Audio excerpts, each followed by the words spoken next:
guys, I'm back with you. I've had a couple of rough weeks, and I decided to get back into some stuff I love, and be positive thoughts.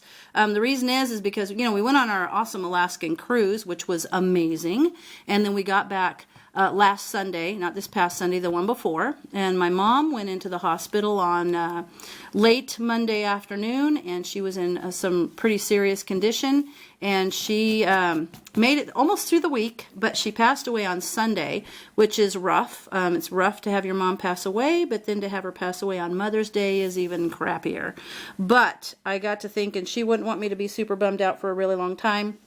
So today I had to go to a meeting with my food preserver group, and I learned a couple things, and I thought, you know what, I'm going to get back into doing the things I love, which is preserving and educating and stuff like that. So here I am, and I wanted to show you guys something super cool that I learned about today in our meeting.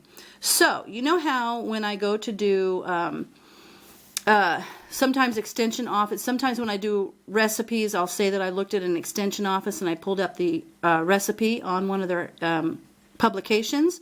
Well, the Pacific Northwest or the Oregon State University, whatever, they have a publication called a PNW 689. And if you put that in your Google search bar or whatever, it'll actually pull up that publication.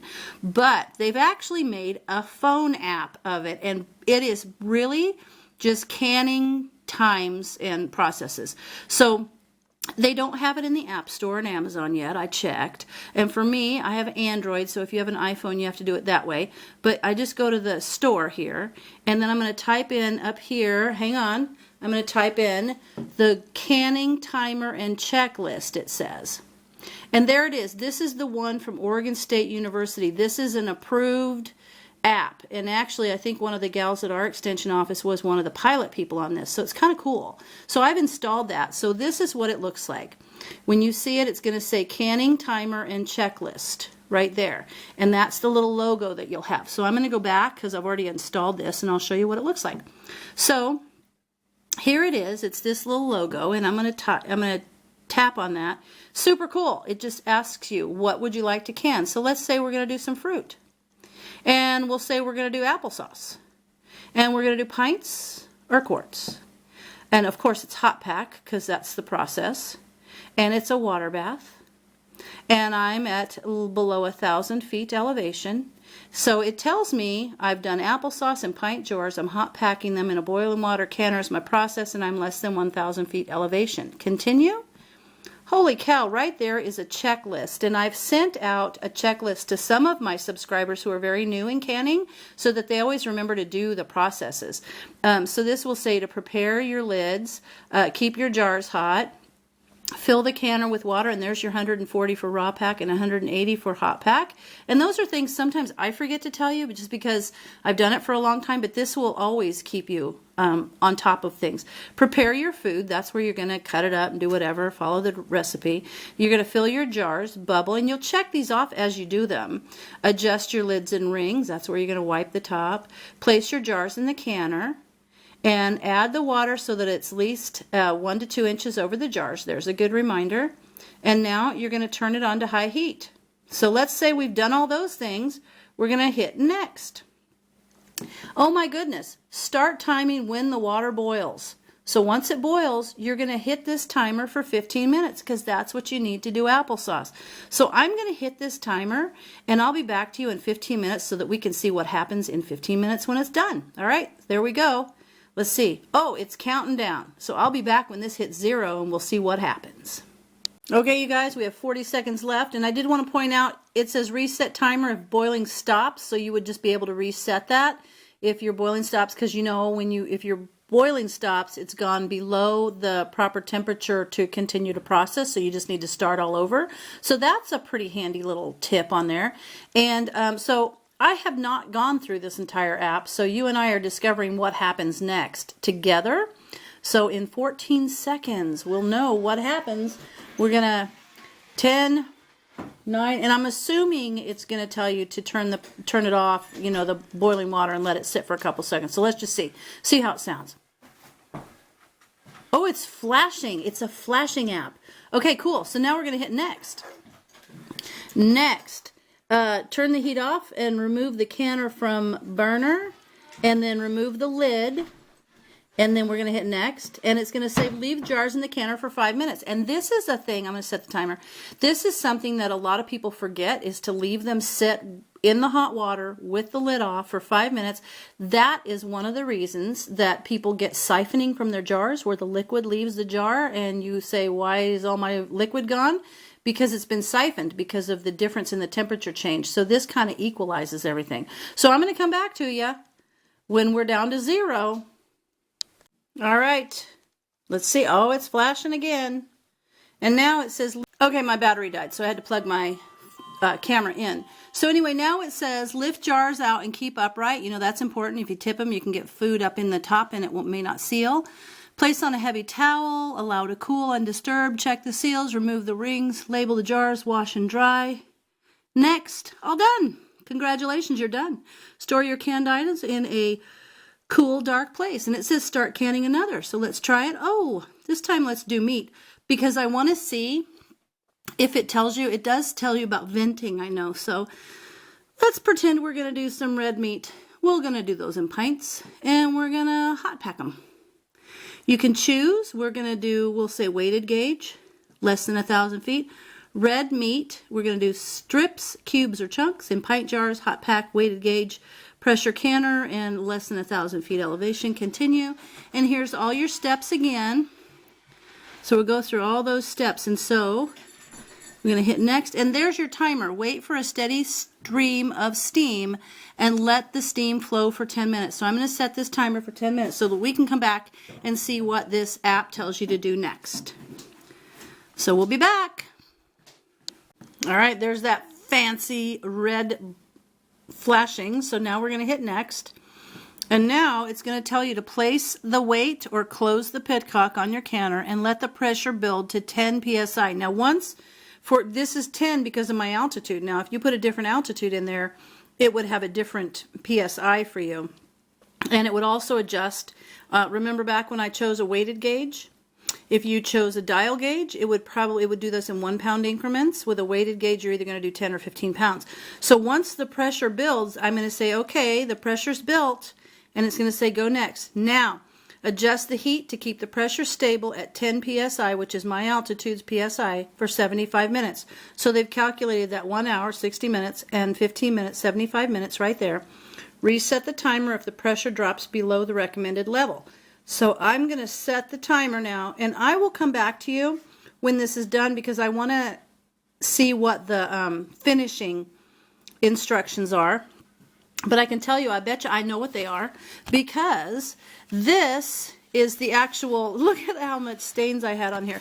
This is the actual checklist that I've sent to a couple of you subscribers who are new, and I wanted to make sure that you had your steps. And there's your processing time. This is exactly what we just did on the app and the boil water canner checklist. This is the checklist that they've incorporated into an app. And then on the back side, it had the pressure canning checklist. Now, don't get all excited thinking you're going to get this app and you're going to get all kinds of cool recipes and stuff, because that's not what it is. It is a processing to make sure you're doing the steps properly and not missing anything and doing the correct time. So it is a simply for a checklist and a timer. There's not recipes here. Be careful though, because if you think, oh, if I can get an app for this, I'm going to go get an app for recipes. There are no apps that I know of that have any approved recipes. And if there were, I'm sure I'd know about it, because this is the kind of thing that we do. But just because there's an app out there that says canning recipes, and there's a bunch of them, does not mean that those recipes are safe. Now, that doesn't mean that you're not going to be able to do some kind of recipes on your phone or on your tablet, because remember, many times I've showed you this book, which is the USDA Complete Guide to Home Canning.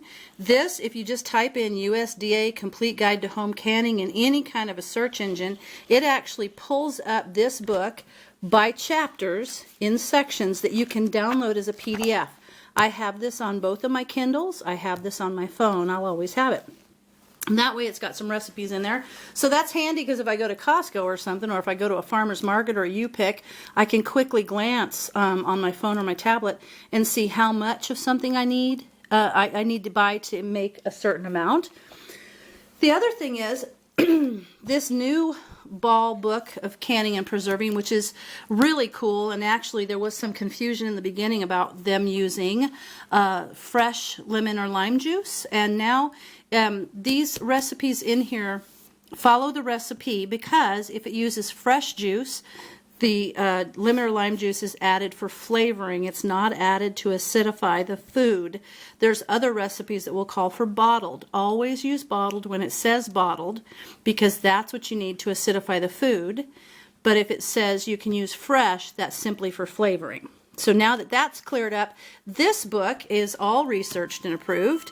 And the cool thing is, if you buy this book from Amazon, and there's a link down in the bottom of my description for my video, if you buy this from Amazon, and then once you bought the hard copy, if you have a Kindle or the Kindle app on your phone, you can buy the Kindle version for $1.99. At least that's what it used to be. So check it out, because you could get this with all of these super fun, super cool recipes right there on your phone or your Kindle, or in your Kindle app, so that you can have those. So you can have easy access to good recipes without trying to use some sort of a weird app that we don't even know is approved.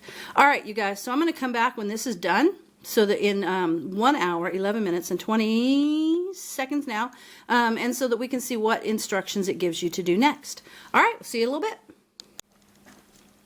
Okay, this hour and 15 minutes or 75 minutes is done. I'm going to hit next. Now it says remove from the heat. Check. Wait until fully depressurized, then remove the weight or open the petcock. So you wait until that's done, and then you go, yep, did it. So you mark that, and then you hit next. Leave jars in the canner for 10 minutes. That's another one of those deals where it helps depressurize, so you don't get any spurting of your liquid. All right, we'll be back in 9 minutes and 51 seconds. Okay, there it is, flashing red. Let's hit next. Oh, this is very detailed. Open lid away from you. Careful. Lift jars out and keep them upright. Remember, that's the rule. Place on a heavy towel. Allow to cool. Undisturbed. Check the seals. Remove the rings. Clean the jars. Label the jars. Wash and dry your canner. Gasket with lid. Boom. Hit next. Congratulations, you're all done. Check it out. Isn't that cool? So anyway, there it is. Start canning another, and you can just keep going back. So this is neat. I like this little app. I'm glad I got to show it to you. You guys got to see it in just a few minutes. It took me over 2 hours because I had to wait for the timers to go. But while I did that, I started looking at the fair book. I got the fair book today, and look at there. Look at all the entries I could do. Oh my gosh, you know how I love this stuff. There it is. Canned meats, oh, I could probably enter all those things. Oh, there's all the vegetables. There's jellies. Oh, I got to start making my list, because that's what I do. I start circling the ones I'm going to do so that I can enter them. So, there you go. You know what? Try these cool little things like this. Try this app, because I think it's just a really good way to keep on track, to make sure that you're doing your checkoff list, and make sure that you're using the proper time and the proper pressure or the proper method for the food that you want to do. And remember, this app is approved, but the ones that are out there that have recipes on them probably aren't, well, they're not approved, but they may not have approved recipes. But I told you how you can get approved recipes, and I thank you guys all for watching. And now I'll spend another couple hours with our slow internet uploading this video. However, we're getting new internet on Friday, so it should go way faster. All right, thanks you guys. Thanks for watching.